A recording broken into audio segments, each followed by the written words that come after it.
Howdy, everyone. Today is Tuesday, February 10th, 2026, and the time is 6 p.m. We're here for the regular session of the Coppell City Council. We do have a quorum present, so I will call the meeting to order. We are convening into executive session in the first floor conference room. At the end of the executive session, I'll come back out and announce work session, at which time the public is invited and encouraged to join us. Thank you very much.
Good afternoon. The time is 6:52 p.m. We have adjourned from executive session, and we're going to move into a work session in the first floor conference room. The public is invited and encouraged to attend. Thank you very much.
Everybody, the time is 6:55. We're going to move into work session.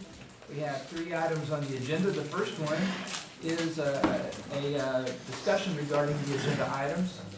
Did anybody have any comments or questions about any of the items for consideration tonight? Seeing none, we'll move on to B.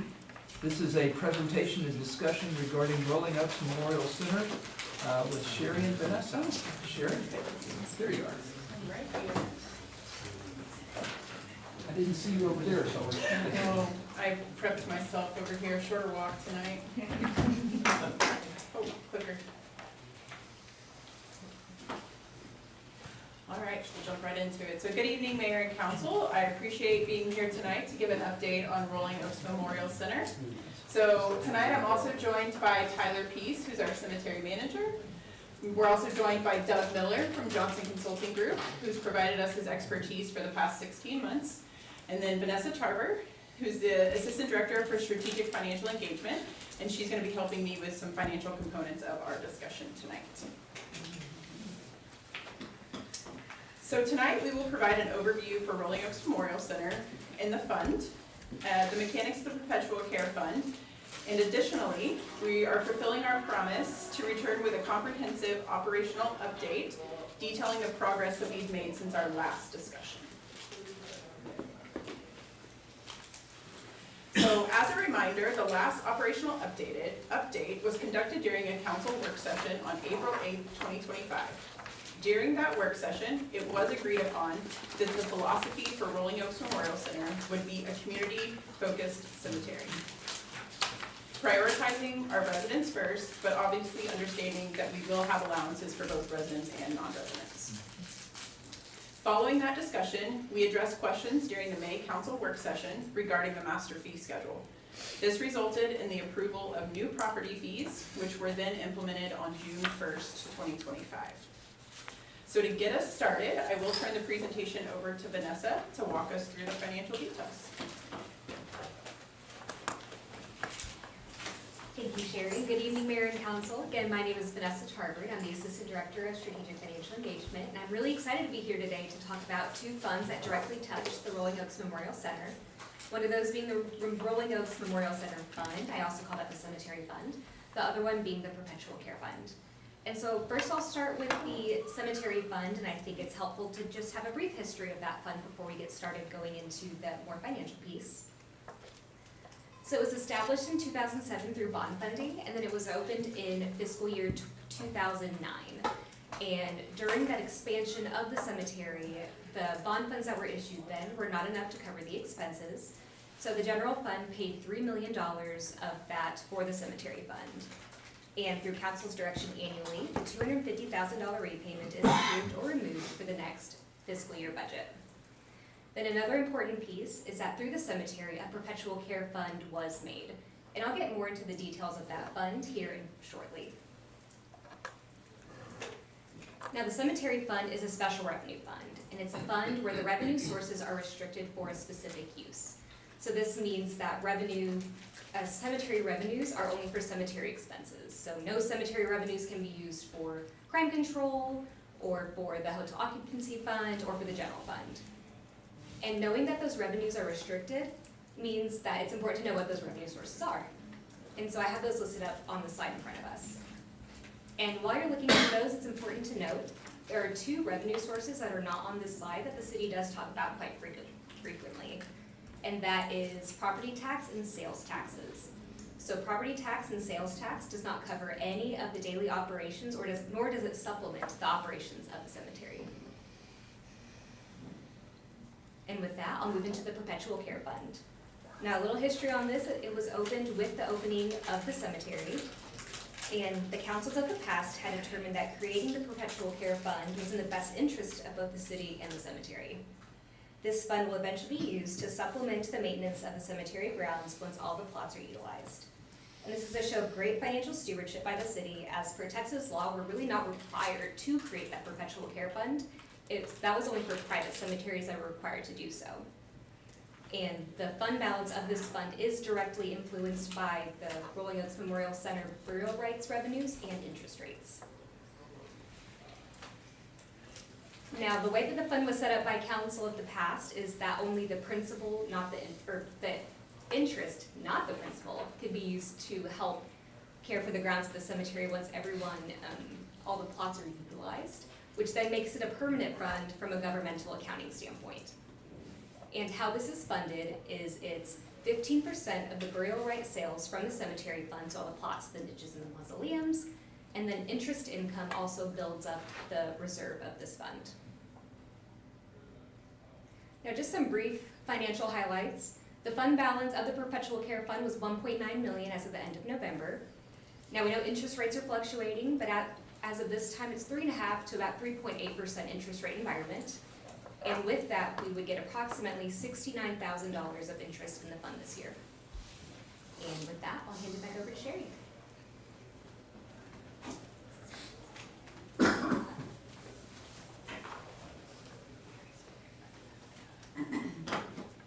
All right, so now that we've reviewed the financial structure of Rolling Oaks, I will now transition into our operational progress. So, as you remember, we are currently under the amended operations plan that was established on October 30th, 2023. So our current amended operation plan prioritizes at-need services for Coppell residents, existing property owners, and those utilizing the Rolling Oaks Funeral Home. Currently, individuals inquiring about pre-need services are added to our wait list, while those inquiring about memorial items are placed in contact directly with our vendor. The success of this approach has allowed us to focus intently on administrative organization to help maximize growth, revenue opportunities, and customer care. Another key operational success has been the hiring of 2 family services coordinators who are now entering their 4th month with us at Rolling Oaks. This time frame has been vital for intentional training and onboarding, ensuring the approach is fully aligned with our service philosophy and our new operational standards.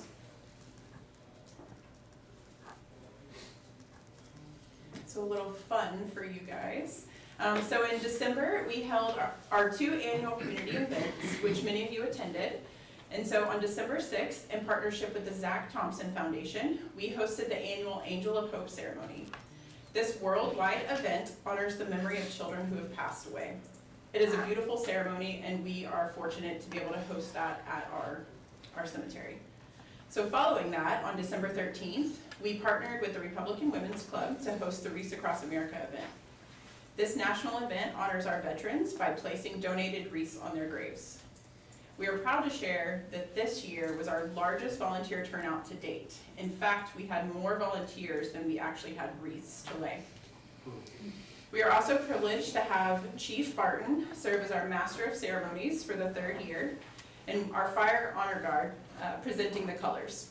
Again, another deeply moving ceremony that we are honored to host.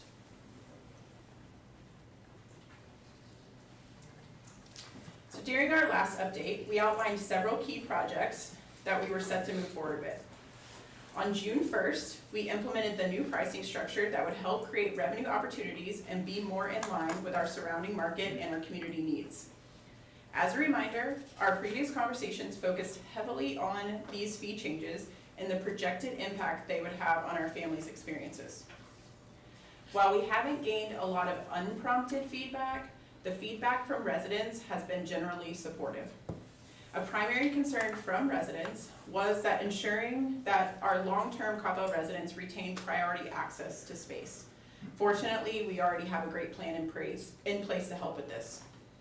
Our non-residents have expressed concern that the price increase happened during a time when they could not secure property at the previous rate. But even with that feedback, our sales for at-need properties have been steady.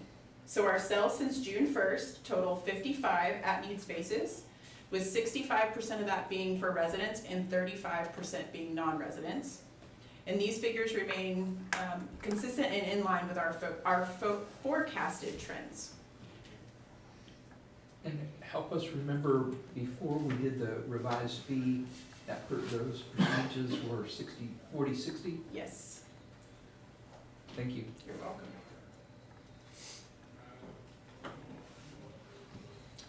So following our last meeting and in alignment with our consultant's recommendations, we proposed a strategy to develop and expand a smaller portion of the land. This approach was essential to generating the revenue necessary to sustain cemetery operations. To complete the Garden of Legacy expansion, we plotted the new open area, we installed a main irrigation line, and we inputted the spaces into our software.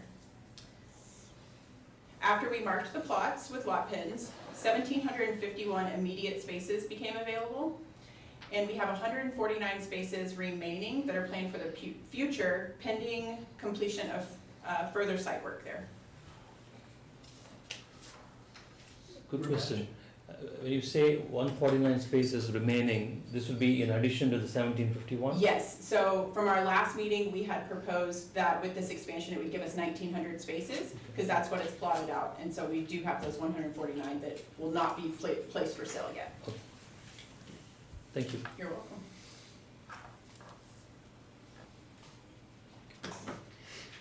So looking ahead, our focus for Rolling Oaks Memorial Center remains on methodical planning and deliberate implementation. We are committed to balancing operational efficiency with administrative standards and exceptional service that our community expects. As we move forward, we will ensure that our growth is not only efficient, but consistently effective. So beginning on April 1st, we will transition to the next phase of our operations plan by removing previous residency restrictions for at-need services. So Rolling Oaks Memorial Center will now serve all families with immediate needs regardless of their residency. Additionally, we will be lifting the previous funeral home restrictions. So this change will allow families the flexibility to choose their preferred funeral home while still utilizing Rolling Oaks. To maintain the high level of quality that our families expect, and we are focusing heavily on staff development and operational effectiveness. As a result, we will be extending the pause on our non-resident pre-need sales, ensuring that our team is fully prepared to manage increased volume without compromising our standards. However, we are pleased to announce that beginning with our established wait list, we will be resuming pre-need services for our residents. Our staff will begin contacting those on the list to confirm their interest and schedule those planning conferences. While clearing the wait list will be a gradual process, we are eager to utilize the newly expanded garden to help these families secure a space. While the current wait list does include both residents and non-residents, our immediate priority is our residents. So once the resident wait list has been fully addressed, we will begin outreach to the non-residents who have requested pre-need appointments. As we resume pre-need appointments for residents, it is important to note that all requests will be added to the end of our current wait list and addressed in that order. While this may result in a longer timeline, it does ensure that we maintain our high service standards and allow our staff to manage the increased volume fairly and effectively.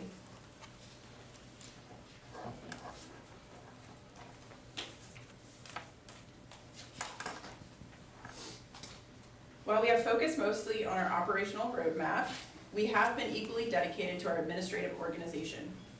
To support this, we have developed a modernized sales contract that incorporates all updated rules, regulations, and qualifications.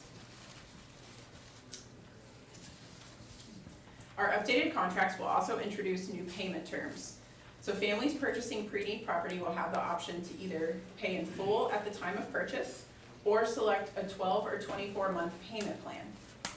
This payment plan option will include a monthly interest rate, which does help offset the administrative costs and staff time required to manage ongoing contracts. So consistent with our current approach, we will continue to evaluate our progress and capacity as we move forward. Our goal is to eventually expand our operational access to include all pre-need services and merchandise sales. While we have not yet established a definitive timeline for this, we do remain committed to providing full services in the future.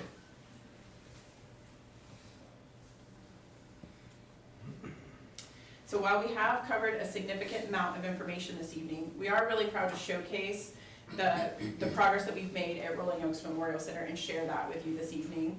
And we appreciate the opportunity to come out and hopefully come back annually and provide these updates for you. And so with that, myself, Vanessa, Tyler, and Doug are all here to answer any questions you may have. Jim? Okay, thanks, Mayor. Yeah, that's a great presentation. So, with respect to the 1,900 lots that are coming online, do you know or have any understanding of how many other lots will be made available in any subsequent phases? Or is that it? Are we built out? We are not built out. We do have additional room to grow. A lot of our property though is undeveloped, so there's trees and a lot more site work. This was a property that was already like open land that all we had to do was minor site work to get it ready. So there is a potential for us to move further. Obviously that's a higher dollar cost for us. Okay, so when you said that the perpetual care fund would start to be used for maintenance of lots when we sell our last plot, does that mean the last plot of the last phase Yes. when we're finally built out? Yes.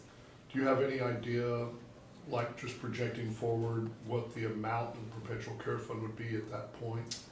I don't have for total future spaces. I know the amounts that we have projected for the current spaces that we have remaining, as well as the 1,900 spaces, is about, let me see here, I can see that correctly.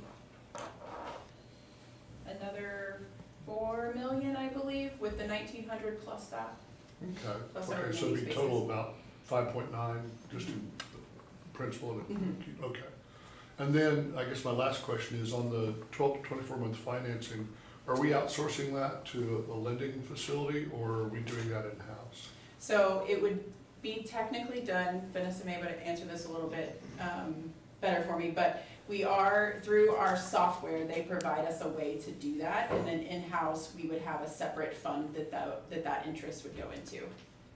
They being the, who? The HMIS, who's our software, they Okay. provide, yes, they provide us a way in our system to be able to put that in there. Okay. And we've got like a separate financing contract and all that kind of stuff.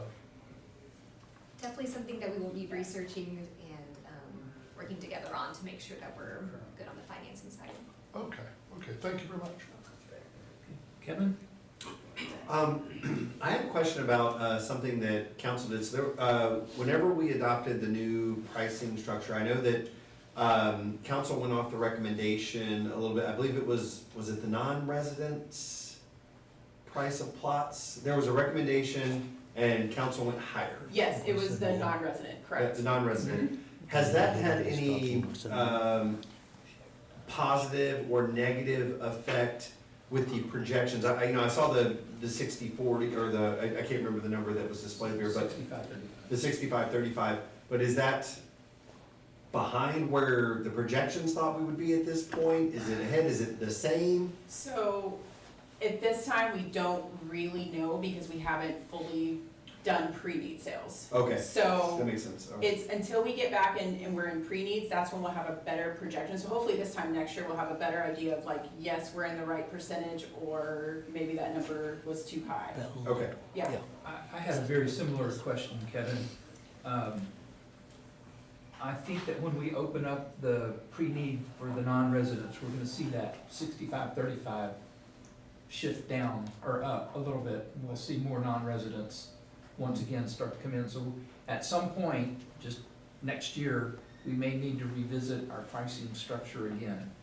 Because this was a good sign, a good trend, but, you know, it's gonna take some tweaking to find out where the sweet spot is, so. but so the non-resident purchases were at need, right? Like currently, because there are Yes, no for current the- pre-need Correct, for the non-resident. 35%. So, okay, all right, making sure I got Yes. a lot of vocabulary terminology. I know, just wanna there make is, sure I'm yes. following. So, thank you very You're much. welcome. Ramesh?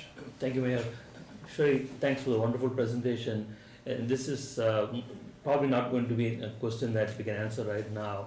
But looking down the road, when we are fully built out, let's say it's going to take us $100 to run the Rolling Oaks Memorial. And if the need is $100, what portion of that will our permanent fund be able to cover?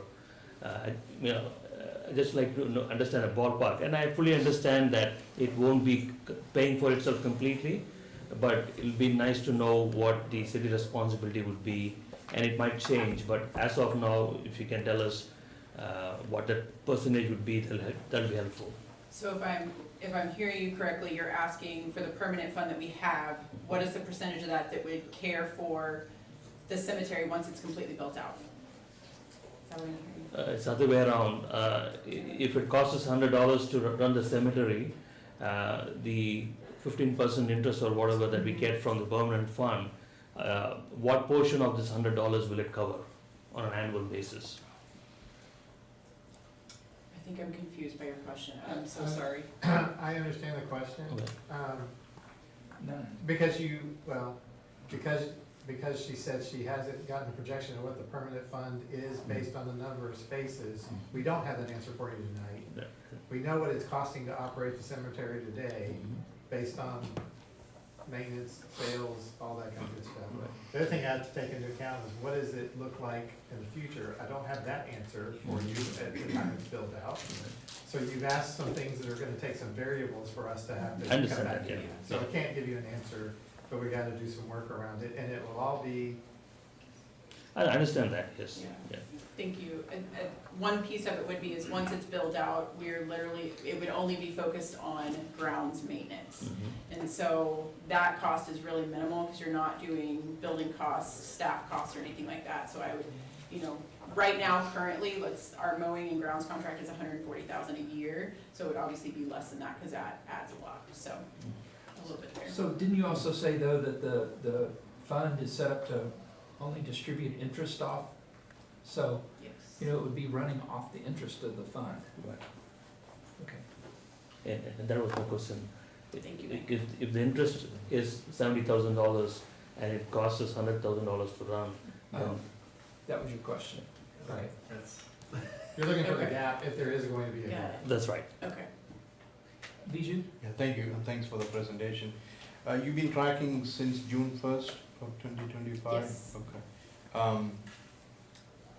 Now, I saw the graph, the number 6535. Mhm. That is the sales that you completed from June 1 June first to present? Yes, for at-need spaces. Okay, how many of the services held until now as resident versus non-resident? The numbers for that is, I think it was 19 non-residents. Where are my numbers?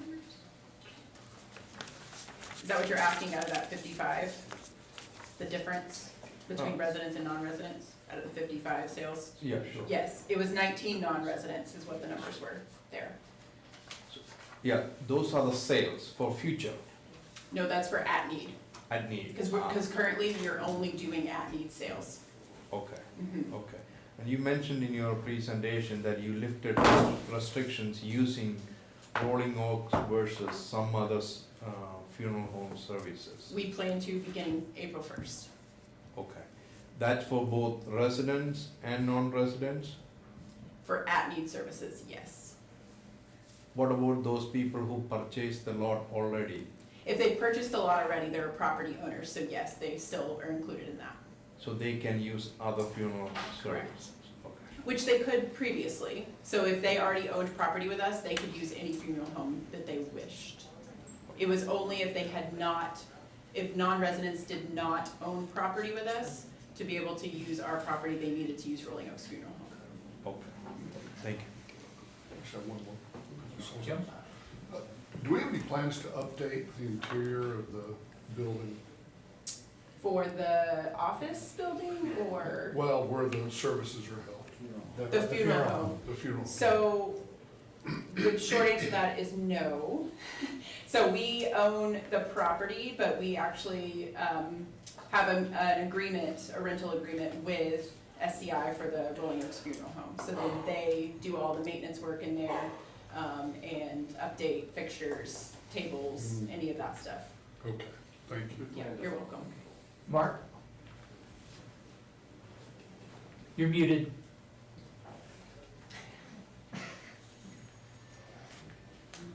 A little far out, but when we think about the cemetery being fully built out and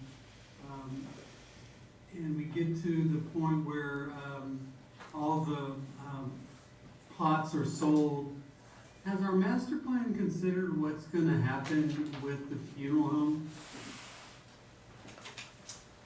The short answer to that is no. We have not done anything, we have not done a master plan since 2015.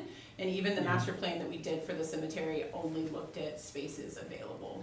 And the funeral home ultimately can still operate as a business even if the cemetery is full because we're separate businesses.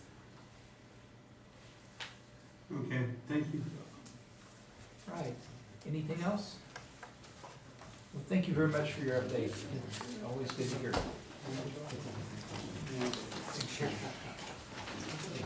All right, item C is a presentation discussion regarding the council chambers, American ADA remodel project. Jamie?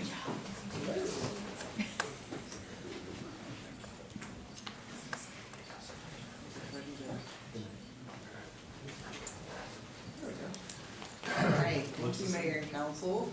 Thank you for the opportunity to provide, tonight's just an update as well. We also have our architect, BKB, in the audience. If there's any questions or things that we need answered later, we can incorporate them. The purpose of this evening's presentation is to briefly recap the why we are doing the council chambers, to share the design status update that we've been working alongside our council subcommittee, which is Mayor Mays, council members Walker, Hinojosa, Smith, and Hill. And finally, what's coming next. This is the existing council chambers, which we're all familiar with. It's got aging infrastructure, was designed for a different era, and it no longer meets current functionality, accessibility, or technology standards. Many of the systems, the audio, visual, lighting, furnishings, and finishes are outdated or nearing the end of their useful life. Too fast.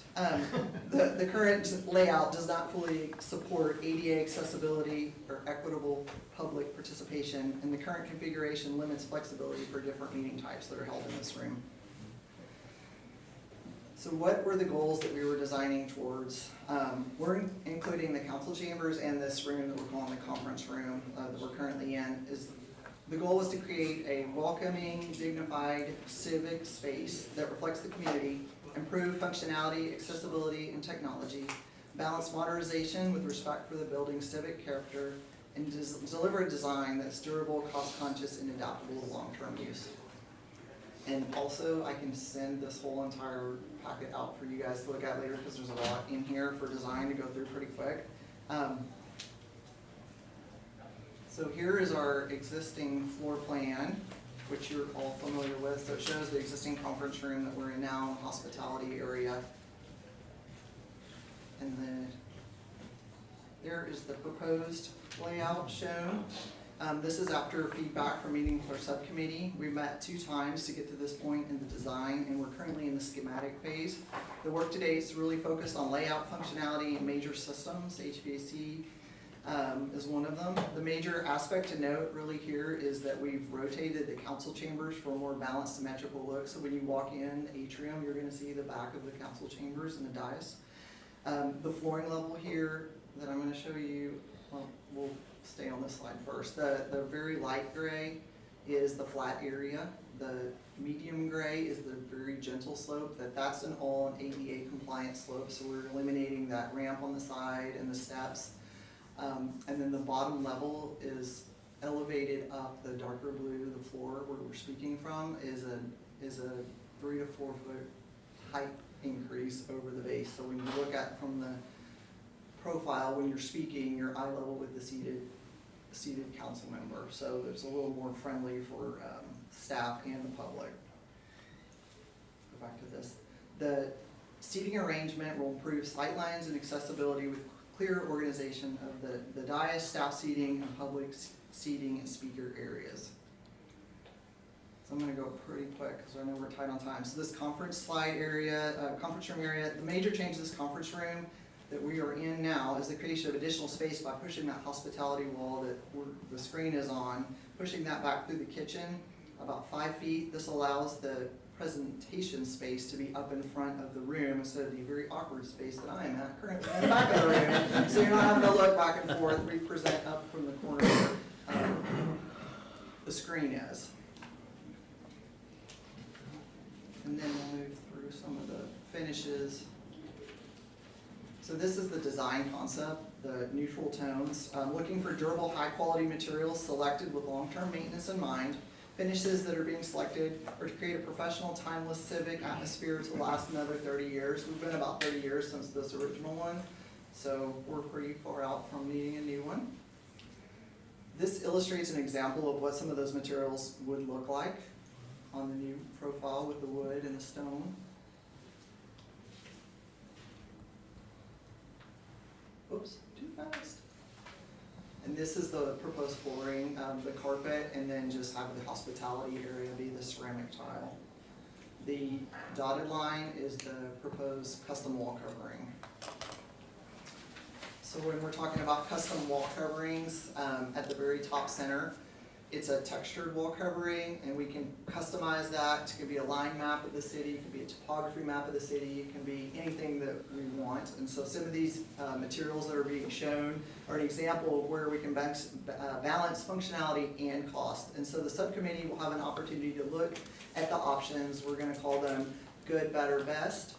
And the materials in the finish scheme will make value engineering decisions based on those material selections for the future. And this seating, these 2 options are presently available for you guys to have feedback, and we'll share the information where you can look at those either during a meeting or another time when you can sit in those. And I just want to note that even though some of the materials, they can be any fabric, so don't get stuck on that one's kind of like a leatherette material, and then the wood on the arms will match whatever wood we select for the dais. So what's next is we will continue refining the design based on the feedback and technical coordination.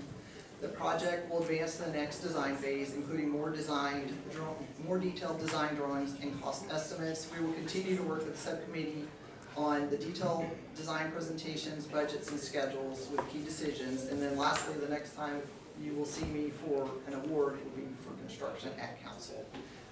So I'm really appreciative of your guys' time on the subcommittee to get us to this point, and any guidance that you guys have, decisions, welcome, any feedback you've got on it. It's your space, so I would love you to love it, and if you don't, let me know. You know, it's your house, and so we just wanna make sure that you're getting what you want. So and I'll send this out for sharing, because it'll be locked in a short time period.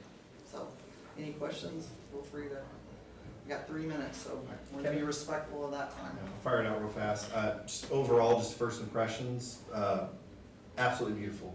I love the modernization of the space. I actually really like the orientation shift. I think that's going to be a lot more welcoming. I've told a story about when when I was sworn in, my son had broke his leg and he was in a wheelchair in that awkward corner trying to get him around, and you can see all the renderings just take care of all of those concerns and issues. So it's a beautiful space, it's a modern space, it's I'm gonna say a dignified space, I believe, that will give a very welcoming feel. So I love the direction it's going in, and subcommittee, appreciate you guys being a part of that and sharing that vision. I think it looks beautiful, so I look forward to seeing more detail.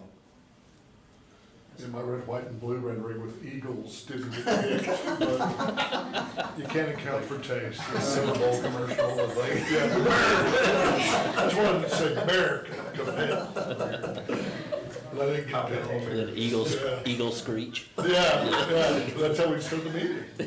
Is that the gavel hit instead of mayor? Like you get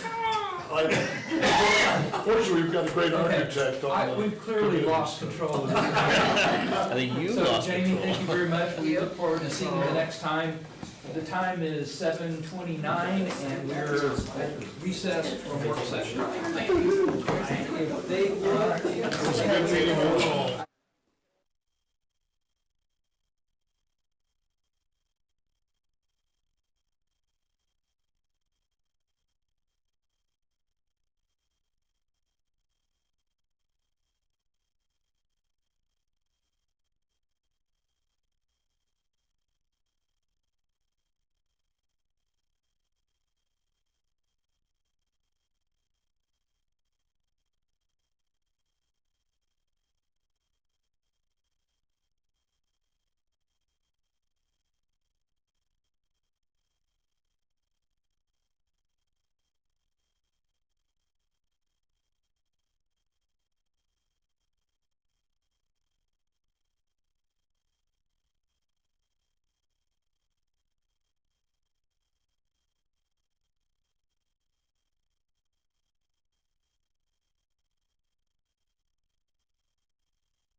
The time is 7:35. We're here for the regular session of the Coppell City Council.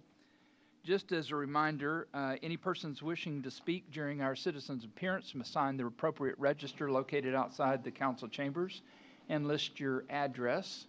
This evening, we are privileged to have Pastor Tim Holland of Life Church Central here to give our invocation. And after the invocation, the Coppell Fire Department Honor Guard will post the colors, and then we will recite the Pledge of Allegiance. So please remain standing. Pastor Tim.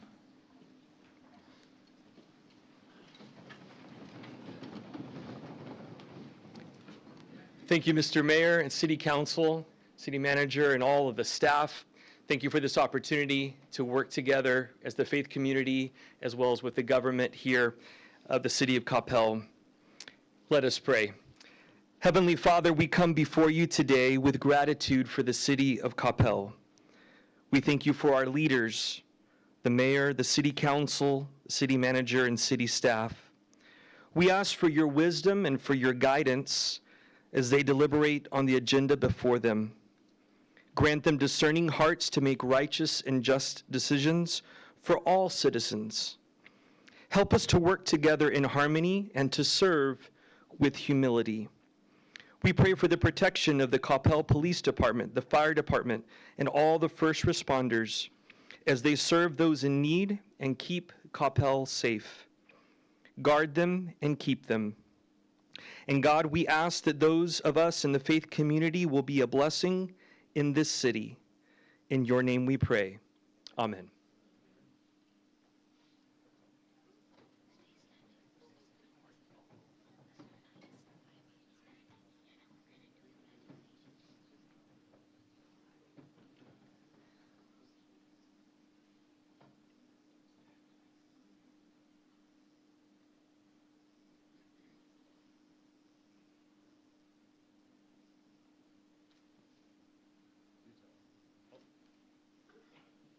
Left face. Up.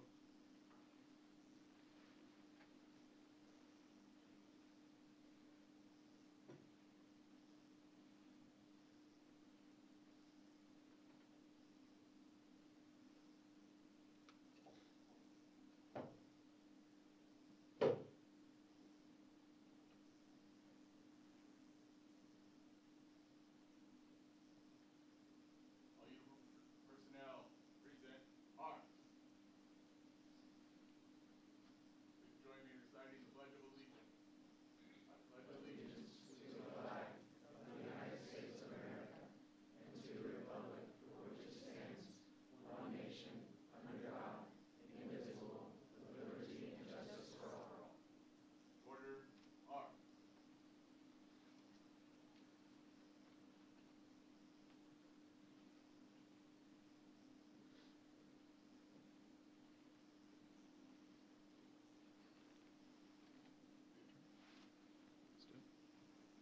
Ready, face.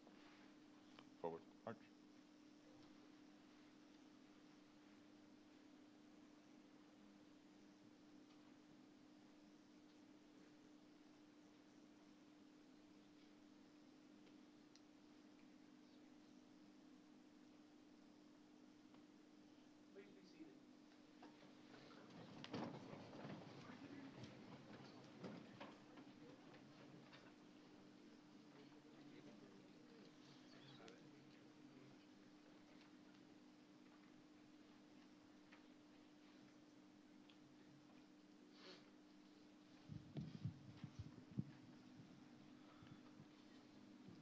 Item number 7 is a proclamation proclaiming February 10th as Coppell ISD National Merit Scholars Day, in case anybody here didn't realize that.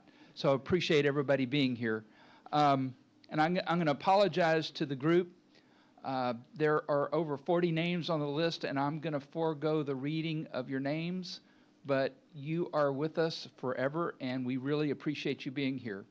So, whereas the National Merit Scholarship Program is one of the nation's most prestigious academic recognition programs, honoring students who demonstrate exceptional academic ability, academic achievement, and the promise of future success.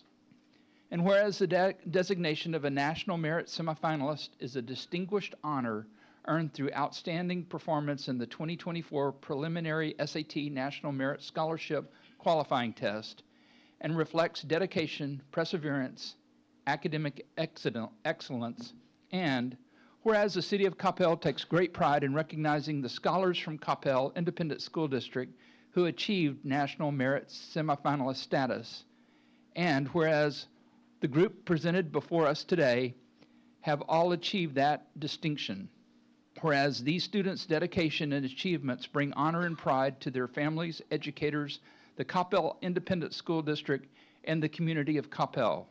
Now therefore, I, Wes Mays, Mayor of the City of Coppell, do hereby proclaim Tuesday, February 10th, 2026, as National Merit Semifinalist Recognition Day, and hereby urge the citizens of Coppell to join me in congratulating these outstanding young scholars on their distinguished achievements. In witness, therefore, I have set my hand and caused the seal of the City of Coppell to be affixed this 10th day of February, 2026. So on a personal note, thank you very much for being here. This is something, speaking for myself, that I wish I could have been able to do, but I did not many years ago, and I'm in awe of the number of people that this school district turns out that achieve National Merit Semifinalist. Council, do we have anything to say? Councilmember Prem Kumar. Thank you, Mayor. I congratulate all of you that National Merit Scholar semifinalists. This is an amazing achievement. Like the mayor said, I wish I had qualified for that when I was your age. The only request I have is you have a great education here in Coppell. Please do consider coming back and living in Coppell and serving the city. Thank you. Are you working on being a salesman there? I thought that was my job description, sir. Okay. Councilmember Nevels. Thank you, Mayor.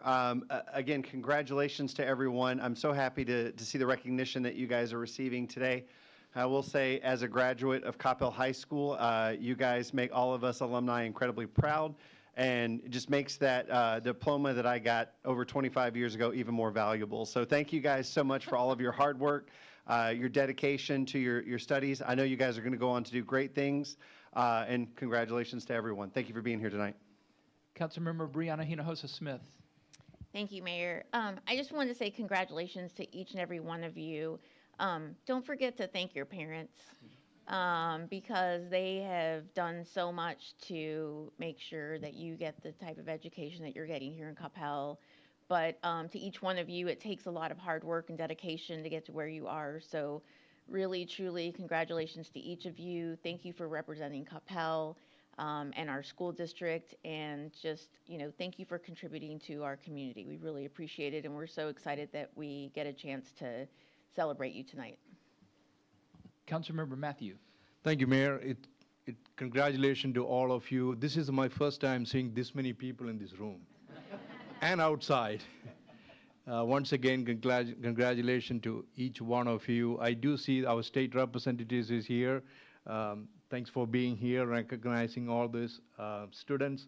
Well done. We all are proud of you. I hope, like Ramesh said, Councilmember Ramesh stated, that you all come back and live here and serve the community in elected officials. Some of you may be going into doing other things, but we encourage you to get involved with serving the community as well. So with that, once again, thank you for being here.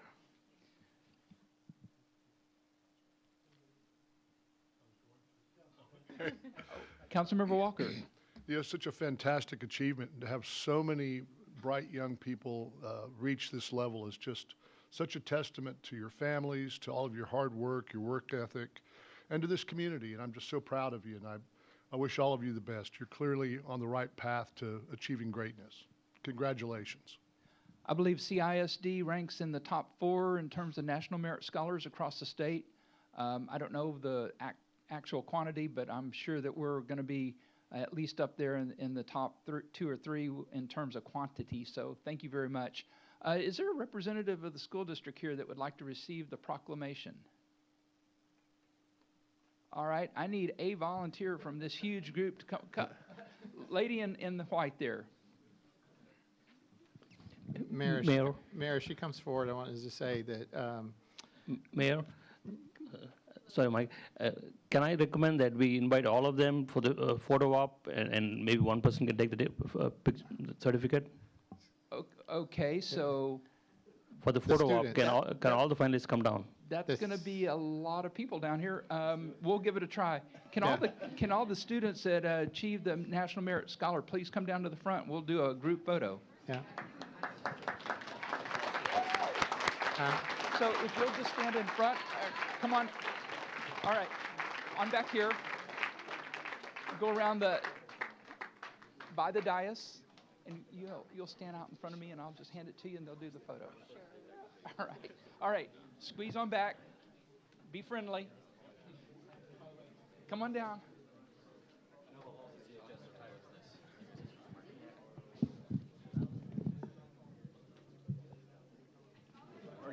Yeah. Mayor, before they take the picture, I just wanted to recognize Councilman Prem Kumar.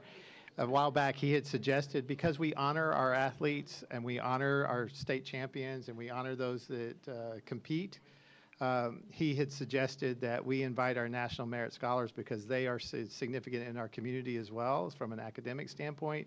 So that is why you are here tonight, and it looks like this is going to be a new tradition for City Council to be inviting our National Merit Scholar recipients. So congratulations to you all. We may have to get a bigger room. I think that's in plan right now, if I remember correctly. Thank you, Mr. Land. Actually, that is absolutely correct. We're really good about recognizing our athletes and the people that are doing things great. But I guarantee you, your academics will follow you through your entire life. So let's not forget that. All right. On behalf of the City of Coppell, I would like to present this proclamation to the Coppell Independent School District, and in recognition of this fine group's performance. So thank you very much. All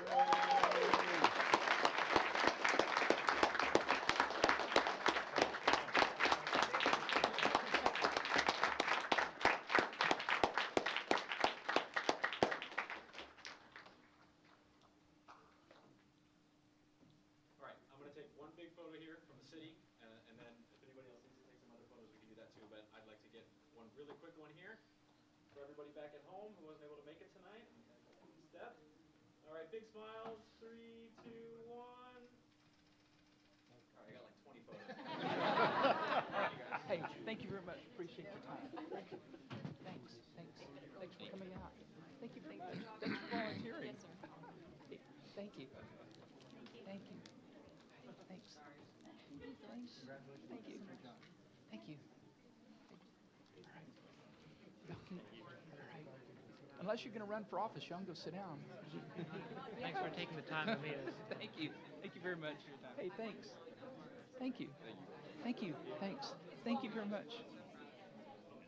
You guys look sharp. Hey, thank you very much. Hey, thank you. Hi. Thank you. Thanks. Thank you. Hey, thanks, guys. Appreciate you coming out. Thanks. Thank you. Thanks. Thank you.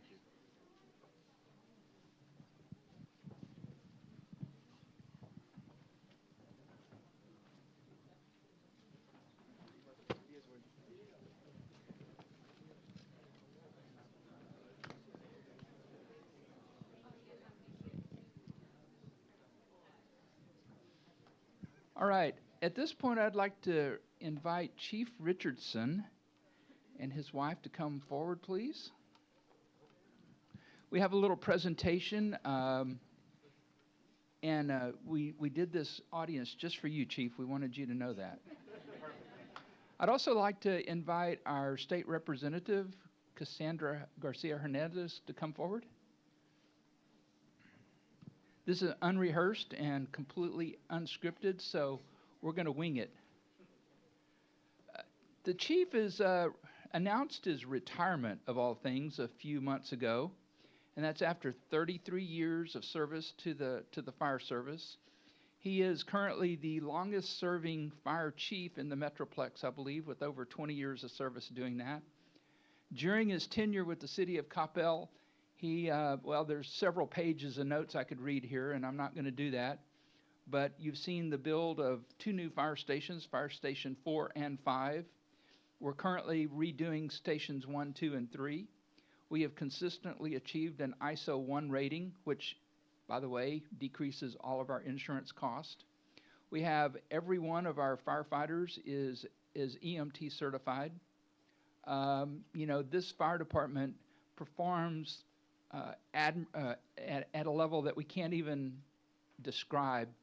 And you know, if anyone ever says, well, you know, well, President Trump does this for us or Governor Abbott does it, ask the question, if your house catches on fire, are you going to see Governor Abbott or President Trump out there? No, but you're going to see Chief Richardson. So, Chief, I've got a lot of notes here. We're going to save some of those for the big party on February 24th.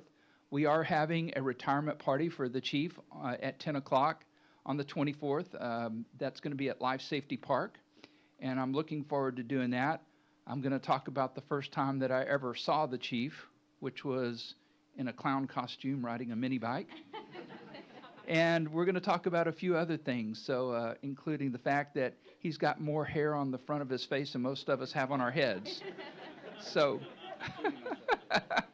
so I'm going to turn it over to our state representative, Garcia Hernandez, at this point. Cassandra? Thank you so much, Mayor. Thank you, council members, and thank you all of the community members of Capel, as well as all of your friends and family members, Chief. It is such an honor on behalf of the state of Texas to be here with all of you, but really to be here in recognition of what the Chief has done, not only for public safety here in Capel, but for our region, as well as all over the state of Texas. I know that the mayor is going to reserve some of his words as well as resolution for whenever we do with the big celebration, but I will not necessarily read all of the language in the resolution, but I did incorporate it into a statement that I wanted to read to everyone in recognition of what the chief has done here in the city of Capel. Chief Richardson began his fire career in 1988 and joined the Capel Fire Department in 1992. Through dedication, leadership, and an unwavering commitment to duty, he rose through the ranks, serving as a firefighter, paramedic, engineer, captain, and battalion chief, before being appointed fire chief in May of 2006. His career reflects not only professional achievement, but a deep respect for service earned one step at a time. As Fire Chief, Richardson served as the Chief Executive Officer of the Capel Fire Department, leading with integrity, accountability, and vision. Under his leadership, the department achieved the Insurance Services Office Class 1 Public Protection classification that the mayor was discussing just a second ago. And it's an honor attained by fewer than 1% of fire departments nationwide, and successfully maintained that distinction through multiple reclassifications. This achievement stands as a testament to his commitment to preparedness, excellence, as well as public safety. Chief Richardson's leadership extended beyond operational success. He fostered a departmental culture built on professionalism, collaboration, and continuous improvement, which is evident from all of his men and women who are here, standing here today in recognition of all that he's done for the community as well as for the fire department. He championed training and education, strengthened partnerships with neighboring jurisdictions, and guided major investments in the city's emergency response infrastructure, including the Life Safety Park and Fire Stations 4 and 5. His foresight also ensured the establishment of fully funded apparatus replacement plan, positioning the department for long-term success well after he leaves the the fire department, apologies. Chief Richardson's, sorry about that. Chief Richardson's commitment to excellence is reflected in his extensive education and credentials, which I want to recognize as well. I was quite impressed, and that's why I didn't want to read verbatim from the resolution, but I did want to make sure to acknowledge all of the great the education and credentials in general that the chief possesses. including advanced degrees in public safety leadership and fire and life safety engineering, as well as professional designations such as Master Firefighter Licensed Paramedic, graduate of the National Fire Academy's Executive Fire Officer Program, and recipient of the Chief Fire Officer designation. His involvement in regional and national fire service organizations further demonstrates his dedication to advancing the profession beyond his own department. And I can say, as being in the legislature and sitting in particular in one of the committees that I sat on, we used to talk extensively about how appreciative we were in our fire departments reaching out and helping their fellow brothers across the state of Texas. And it was no surprise that Capel always answered that call. And we were so appreciative of your leadership in making sure that everybody across the state of Texas was taken care of. Chief Richardson, your service has strengthened not only the city of Capel, but our region and our state, and that you have served so faithfully. On behalf of the state of Texas, I thank you for your leadership, your sacrifice, as well as that of your family as well. And your unwavering commitment to protecting the lives and property of others all over the state, as well as here in Capel. As you enter this next chapter, may you do so with a pride and a career truly well spent, one in which I know so many of the folks that are in this room, but quite frankly, maybe even in particular people who aren't here today, who will always recognize the contributions that you made in public safety, not only here in Capel, but the friendship and the relationships that you established in this committee as well. Will certainly be a legacy that you leave beyond well after you leave. And we have the big celebration, I think, in a couple weeks. So thank you so much, Chief. I really appreciate it. With that, I'd love to present to you the resolution from the state of Texas. This is a Texas House resolution, which essentially recognizes all of the things that I just stated. In addition to that, we also are presenting you with a flag that has been flown over our capital, our state capital, which we hold, which we designate specifically for, in particular, our public safety folks, so both police officers and firefighters. There's nothing that we would be able to, as elected officials, to be able to do what we do across the state of Texas. Thank you for what you've done in making sure that our communities are safe and that our property is safe, and we wish you the best of luck in your future endeavors.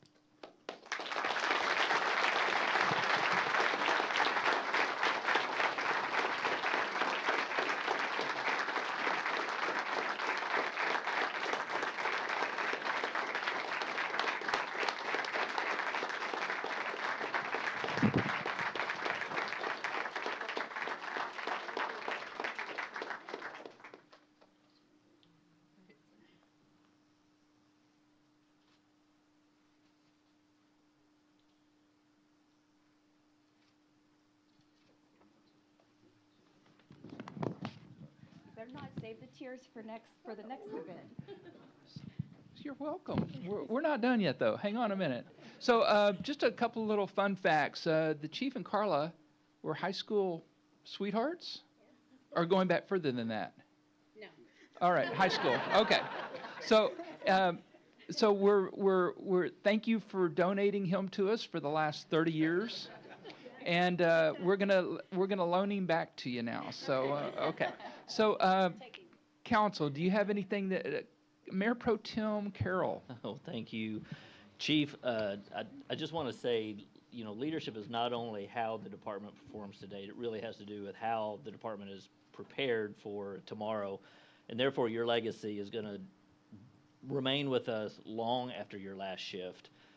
You have really prepared this department to meet a citizen's worst day with great care and empathy. So thank you very, very much for that. You've answered a lot of calls, and you have protected a lot of citizens. You've mentored a lot of firefighters, and you have built a lasting culture of excellence here in Capel.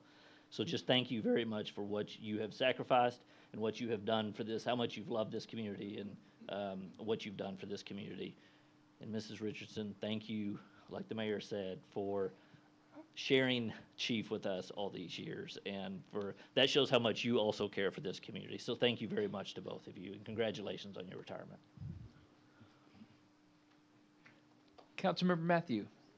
Oh, no, we're gonna, first hand up. Councilmember Matthews. Thank you, Mayor. Congratulations, Chief, for your service to the city of Coppell. We are thankful and we are proud of you for serving our community for this long. I want to tell you two stories. One is a story that you told me about 15 minutes ago, that I asked you, what are you going to be doing after the service of City of Coppell? He told me he's going to New Zealand next month. So have a safe travel. I'll be there at the same time you will be in New Zealand as well. The second story I wanted to share with you was one of them you shared with me. One of the firefighters went to an Asian person's house for an emergency purpose. After the service was rendered and was done, the Asian resident gave you a tip for the service that you provided or the staff provided. And you returned that back saying, we don't take tips. Because they felt how well you did the service for them. They had a debt of gratitude for you. And we want to thank you for the service that you and your staff been providing for the city of Coppell for a long time. We appreciate you and pretty proud of you. Thank you. Councilmember Brianna Hinojosa-Smith. Thank you, Mayor. Okay, I wrote this down because if I start speaking, I was already crying when she was talking, so when our representative was talking. So, whew. Okay, you ready? Are you ready? I am. Gosh, I've been up here since you were sworn in, and I'm gonna miss you, both of you. Okay. We often talk about leadership in terms of rank and titles. But if you want to see what leadership actually looks like in practice, you look at Chief Kevin Richardson. It is rare to find a leader who can maintain a standard of elite excellence for multiple decades while never forgetting what it felt like to ride the back step of the engine. For 33 years, you've been a fixture of the Coppell Fire Department, and for 20 of those years, you've led us with a rare brand of servant leadership. And I've been lucky to have a front seat at that.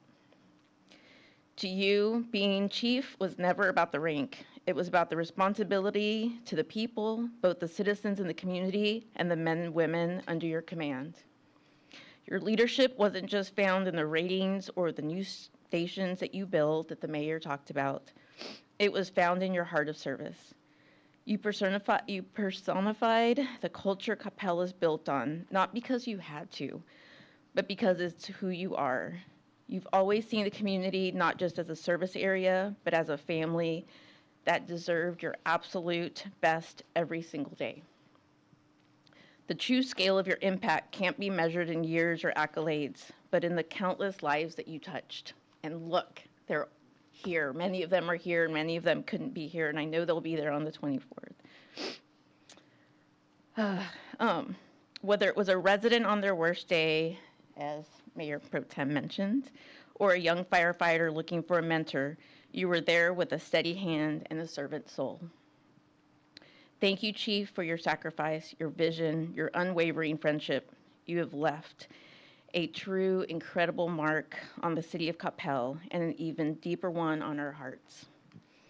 I was here when you were sworn in as a chief, and I'm blessed to be here to say you finished the shift, Chief, and we'll take it from here.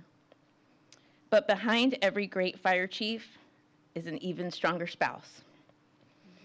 Carla, while we see his handwork on the front lines, we know that his service is a family commitment, and they are all here. I have seen you all grow up. I've seen you all wrestle. I've seen you become the family that you are, and it's truly incredible. And you have also been a mentor to my son. Thank you. Thank you for the behind the scenes, Carla, support that you provided, for the missed holidays, the late nights, and the strength it takes to share him with all of us. Our citizens are even safer because of his leadership, and we know that leadership is only possible because of your love and your support. This retirement belongs to you as much as it belongs to him. Congrats to you both. I will miss you. I will miss you being in the parade with us, and I hope you will not be strangers, and you know that Coppell will always be your home. Thank you.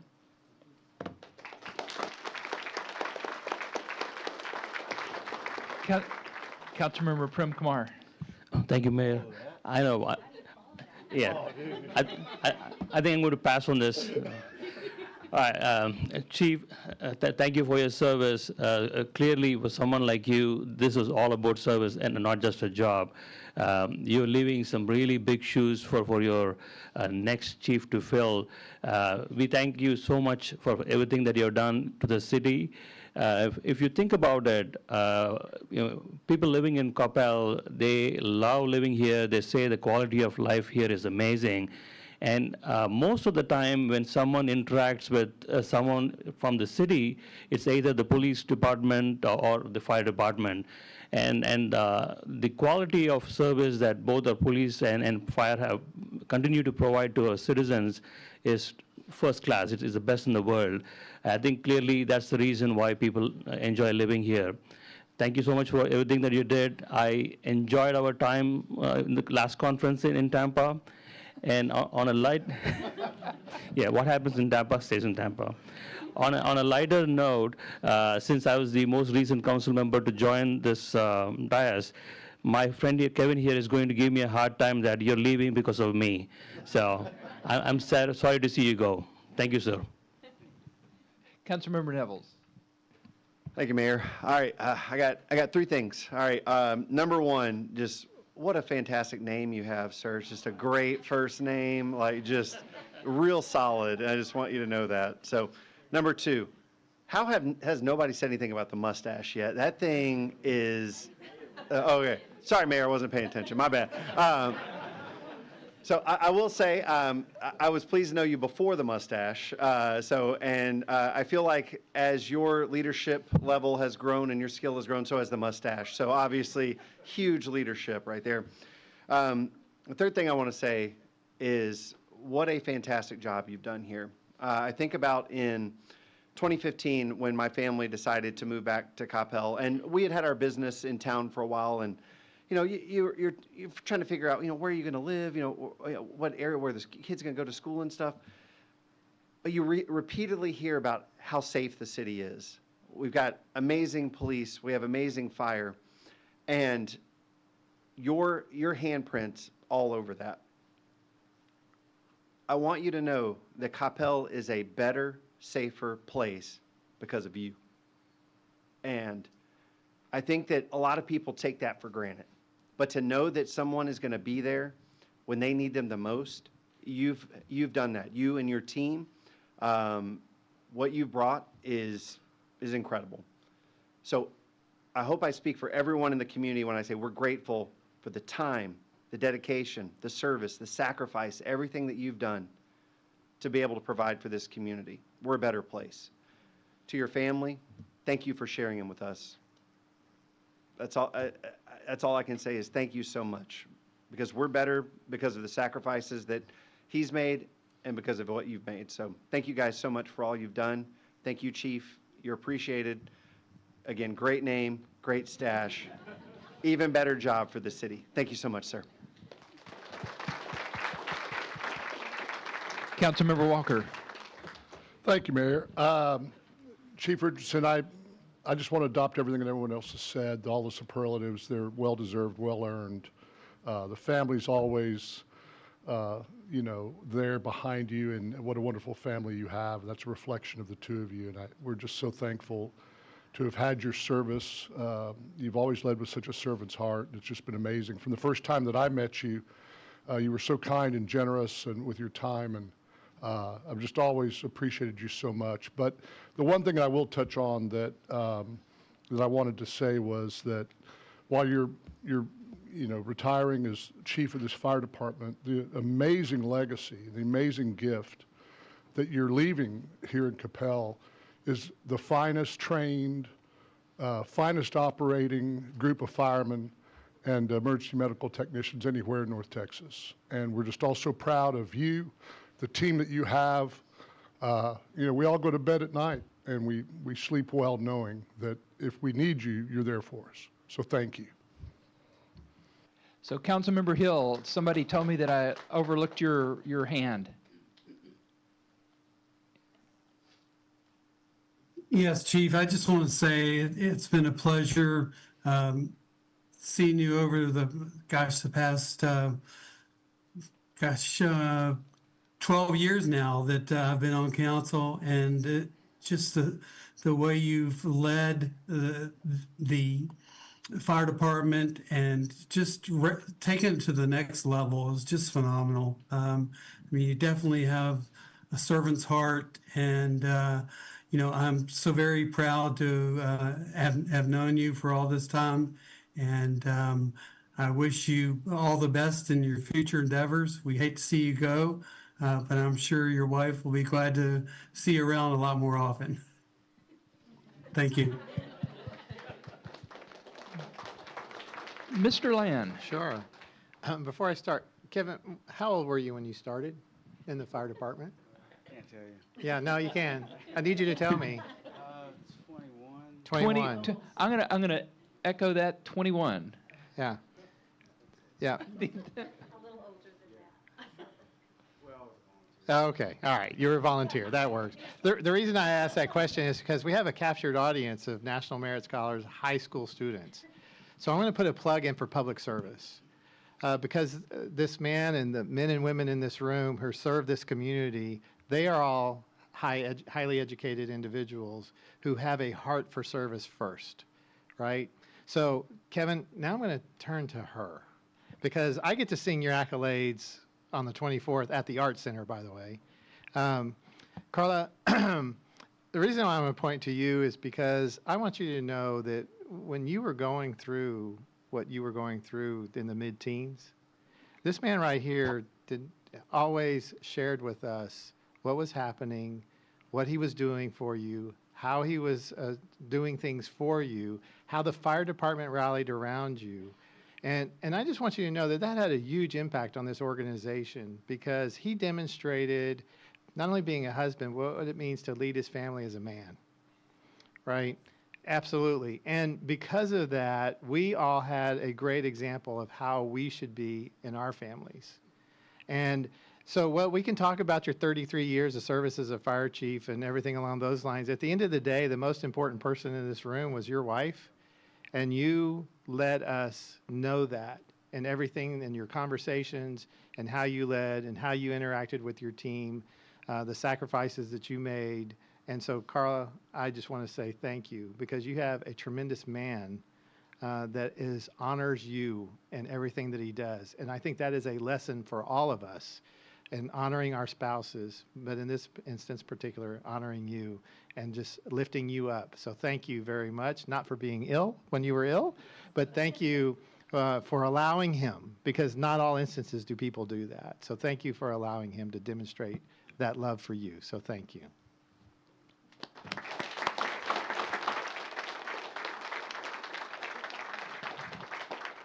You wouldn't have anything you'd like to say to us, would you? Wow. Well, first of all, I would just like to say thank you very much from our state representatives, all of our elected officials. I have seen this council change over the years, and I've valued that relationship with all of our former elected officials and city managers that are here now and before that time. I would just say that I can remember 33 years ago when I walked in the front door of City Hall, and I really thought, oh my gosh, why are they building this beautiful building in the middle of a cow pasture? Because you could not see any other buildings around here. Because you had to physically turn in your application to get hired. And what a blessing that was. They took a chance on a young kid at the time who I had no idea what that impact was going to be and what the good Lord had in play for me and my future, but it played a huge impact on my life and how my career ran. As a frontline firefighter, some of the mentors that I had serving before me, trained me, showed me, taught me the Coppell way, the Coppell culture, what it took, what a servant's heart meant, going the extra mile went. They taught me all the stuff that the fire academy and college didn't teach me. And they have since retired. And I just had the opportunity to kind of carry that momentum going on in my career. In 2006, after several years of growing along with the city, I stood in this exact spot and was sworn in as the fire chief. And again, that was a huge impact on me and my family and the time. But it was a responsibility that I took on. I knew it was coming, and I took it serious then, and I still take it serious to this day. The advice that I had gotten early on was surround yourself with great people, and I can tell you that Coppell, Texas has great people, and that's why the department and the city has been so successful. Over the years, it's been nothing but joy and fun for me as well. The leadership team that I work with on a daily basis that represents all the city departments, we have come a long way over the years. I've developed great relationships with each and every one of them. I'm going to miss them all. But I want you to know that the leadership of the city is doing great things. The city has a great future, and you're in really, really good hands. Other than that, I would say that, yes, Carl and I were high school sweethearts, but I was not an academic scholar. Just want to share that with you. And yes, the stash will be staying. That's been the next biggest question. But other than that, I just want to say it's been a great ride. I've been blessed like no tomorrow. And if I had a chance to do it all over again, this is exactly where I would have done it. So thank you very much for having me.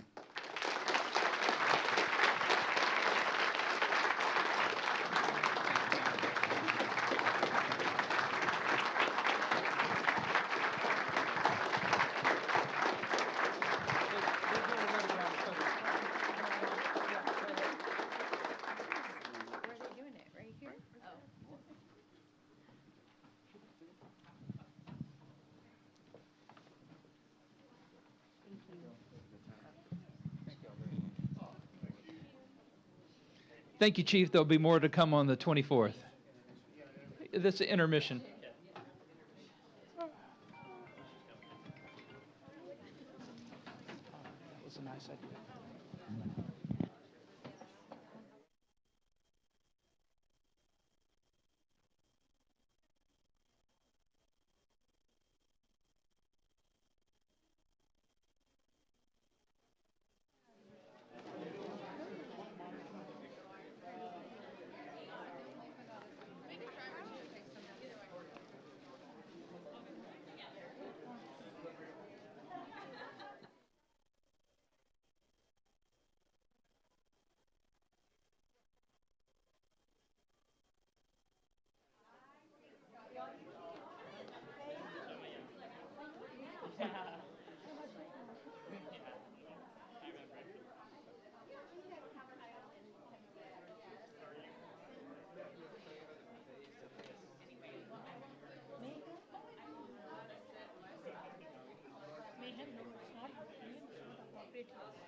Are we?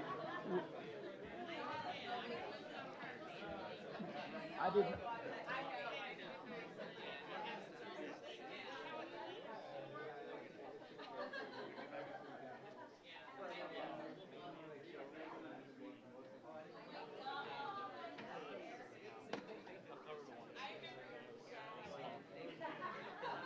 All right, could I get the city council to come back into the chambers, please?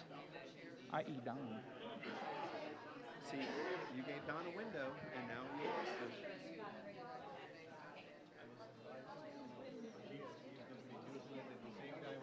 That's pretty funny. Y'all are on the same walking path.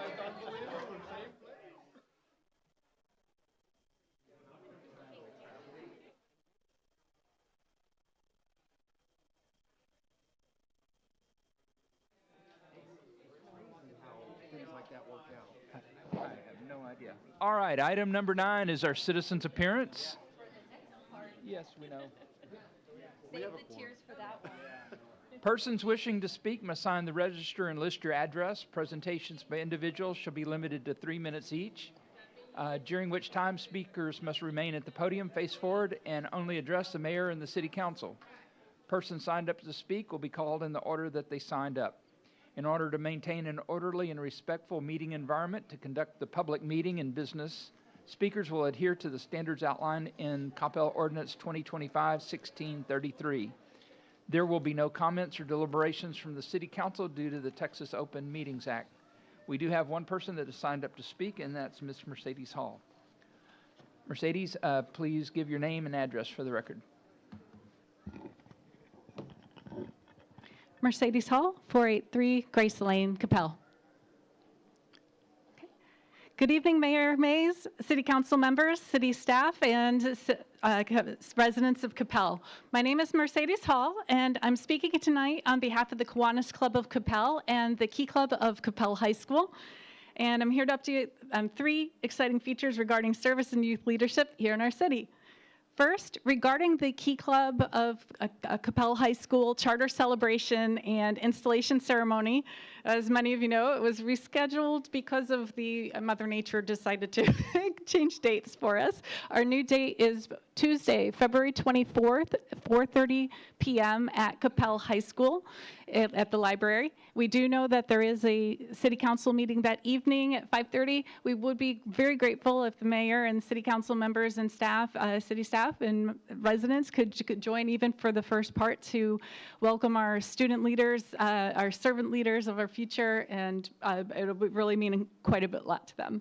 Second, a quick bit of history. Today, February 10th, is actually a significant day. It marks the founding anniversary of Texas-Oklahoma Kiwanis District, and it started in Dallas, Texas in 1917 and became a district. And we're excited. We recently found out that Tom Elwood, a longtime resident of Coppell, was a very active Kiwanian, and he's coming up on his 99th birthday. The Historical Society is honoring him. There's photos of him. His 99th birthday is coming up on February 22nd. But if the Historical Society has a photo thing and so forth, and there's a picture of him with his Kiwanis hat and so forth. So we're excited about that and continuing the Kiwanis legacy here in Coppell.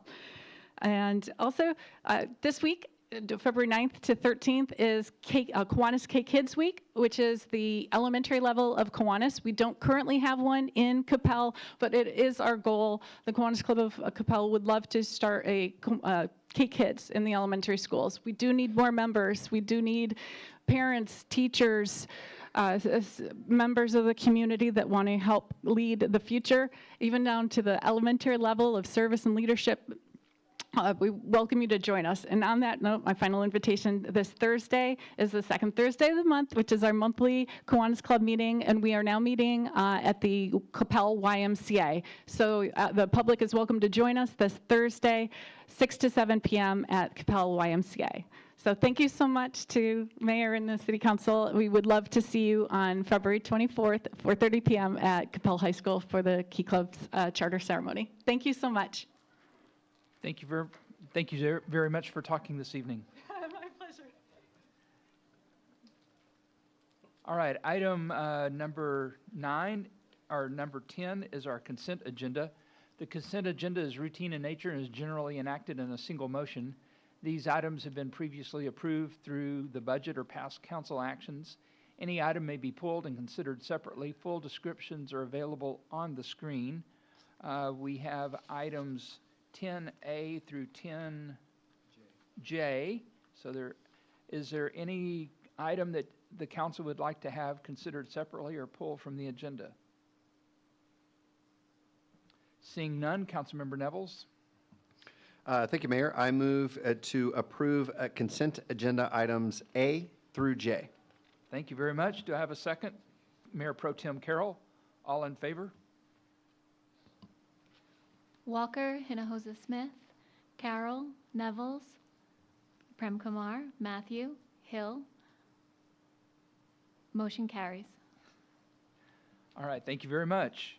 Item number 11 is consider a resolution ordering a general municipal election to be held on May 2nd, 2026 for City Council Places 1, 3, 5, and 7, and authorizing the city manager to sign and execute a joint election agreement with Dallas and Denton counties. Ms. Thoden.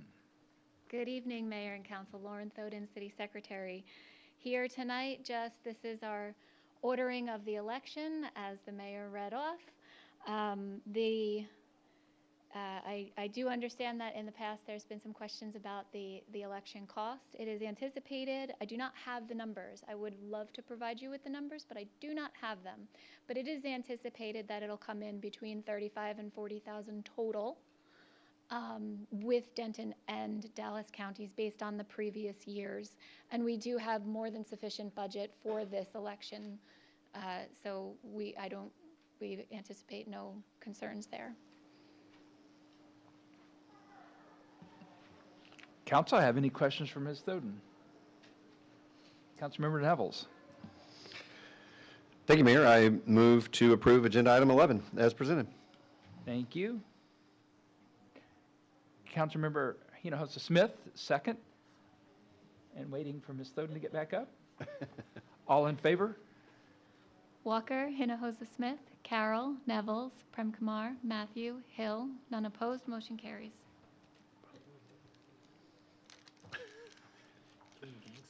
All right, thank you very much. Item number 12 is the city manager reports with project updates, future agendas, and direction from work session. Mr. Land. Yeah, Mayor and Council, I have quite a few just to update. The Woodridge Channel, the contractor is continuing to install the head wall structure on the dog park. By the way, at the next council meeting, you'll actually get the recommended naming of the dog park, so look forward to that. The contractor is still continuing to work on shade structure and turf areas. And just recall with the dog park that we need to get into the growing season a little bit before we're going to open up the park. So it's going to look finished for a while, but that is because we are letting the grass get its roots set. The service center staff has moved into the new facility, and the contractor is working on the remodel in the older facility. There is going to be an open house next Tuesday, February 17th from 3 to 4 p.m. The Justice Center, the interior framing is underway, pouring of the concrete parking lot and slab this week. Bullock and Howell, the contractor is working on installing the storm drain and the water line. Hunterwood Park stabilization, the contractor is on site and installing temporary fencing and erosion controls. Royal Lane reconstruction, the contractor is working on installing temporary traffic signals and will begin construction in March, so you'll be seeing more information about that. The MacArthur Playground, demolition of the old playground begins this week. And then finally, you've been seeing some news about our BridgePay network. That is not our system. It is a third-party system for our credit cards, and the online payment processor is experiencing a service disruption. As a result, utility billing, Public Works Annex, police, animal services, and the cemetery are being impacted.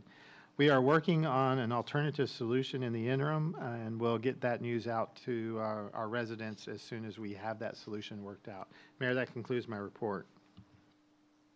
Thank you very much. Item number 13 is the mayor and council reports on recent and upcoming events.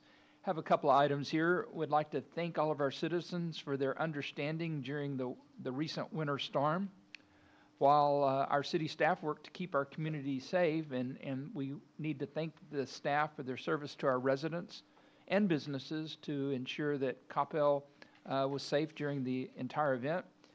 Fortunately for us, we were very well prepared, and it was essentially a non-event, other than that fact that we were shut down for about 5 days. So thank you very much for everybody's understanding. Second item is early voting for the primary, and this is not the election that we just voted on. This is the primary election. Starts on Tuesday, February 17th, 2026. Primary day is Tuesday, March 3rd, 2026. Coppell Town Center will be in early voting and primary day voting location for the convenience of our community. So starting the election process right now, which will end up in November. I was going to make a comment about our favorite hockey player, but our resident hockey player on the dais has requested that I defer that to him, so I'm going to do that. Item number 14 are council committee reports concerning items of community involvement with no council action or deliberation permitted. First up is Councilmember Mark Hill with a report on Carrollton Farmers Branch ISD and the Louisville ISD. Mark? Thank you, Mayor. Let's start off with Carrollton Farmers Branch ISD. The district was selected as a finalist in the 2026 HEB Excellence in Education Award, which recognizes public school districts for their outstanding service to students in their communities. The winner will be announced at the award ceremony, which takes place on Sunday, May 3rd. The Dallas Cowboys and Reliant surprised Newman Smith High School Assistant Athletic Director Crystal Perez with a $5,000 grant. The Cowboys Class Acts Award recognizes Perez's exceptional leadership, dedication, and positive impact on students. Newman Smith also celebrated senior Kevin Gilks, who was awarded a $200,000 Naval Reserve Officers Training Scholarship. He's just one of 14 students in North Texas to receive the scholarship this year, and the award will support his pursuit of a mechanical engineering degree at Morehouse College in Atlanta. Let's move on to Louisville ISD. First off, they've got a change in times for their upcoming school year. And the Board of Trustees approved adding 10 minutes to the instructional day, which increases it from 435 to 445 minutes. And then they will also be changing the middle school and high school start times. So if you want to see the exact times, go to lisd.net/hours. Business registration is now open for the March 4th, 2026 job shadowing event for 11th and 12th graders. Businesses can host as many students as they like and design the day to showcase their work.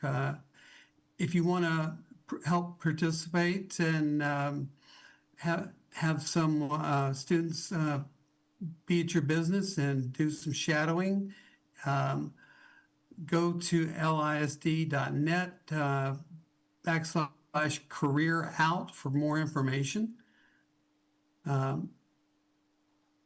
Forbes recognized LISD as one of America's best employers for company culture. So congratulations to the school district. They were the only public school district in DFW to make the list.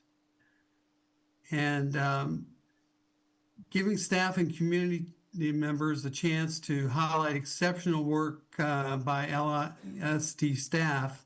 You can recognize a staff member by visiting lisd.net/recognize. That's all I have for you, Mayor. Thank you very much.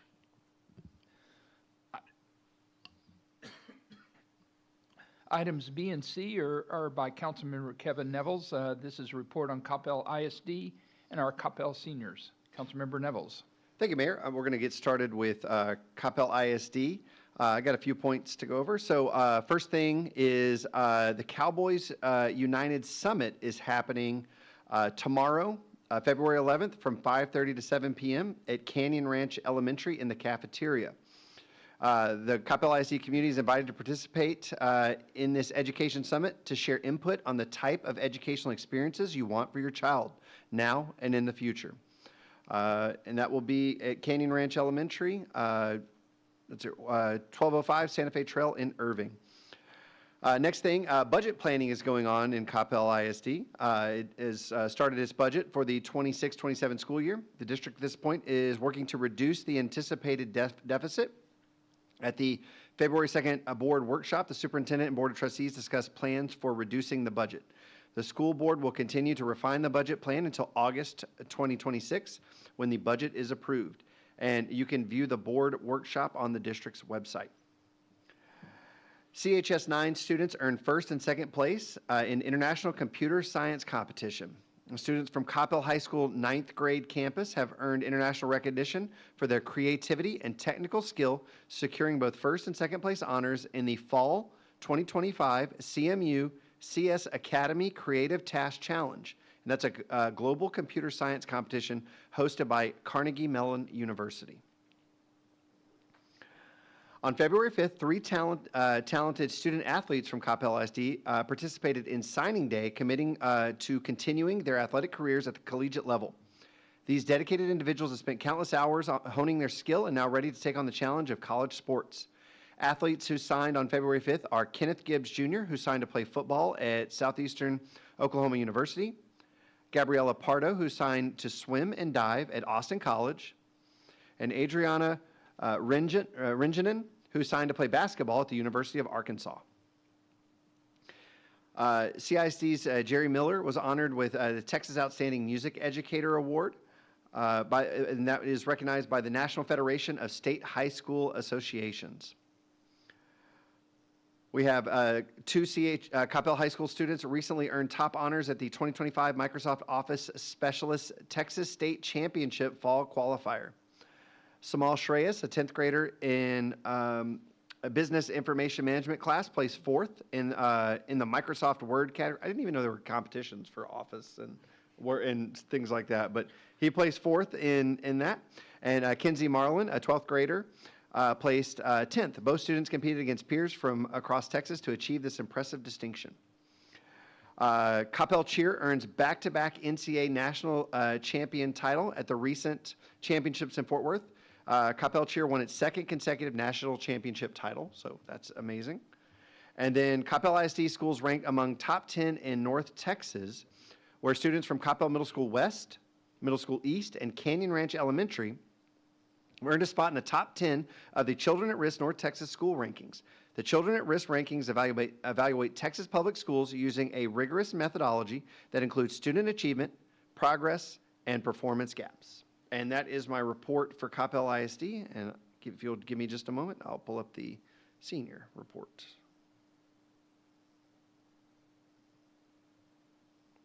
All right. Okay, moving on to the seniors.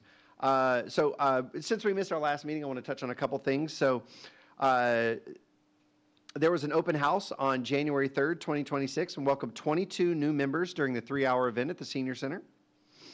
There was a donation day that was held on January 2nd. This marked the second donation day overall. Items received included yarn, sewing materials, a sewing machine, books, and puzzles. Don't forget about the expanded Saturday hours. The center is now open every Saturday from 9 a.m. to 12 p.m. every Saturday. If you guys remember last year, there was a test pilot program, and that was very popular. So the center has expanded its hours permanently. Closures will occur only on holiday weekends, so please keep that in mind. And then the volunteer program committee, all 10 volunteer coordinator roles have been filled.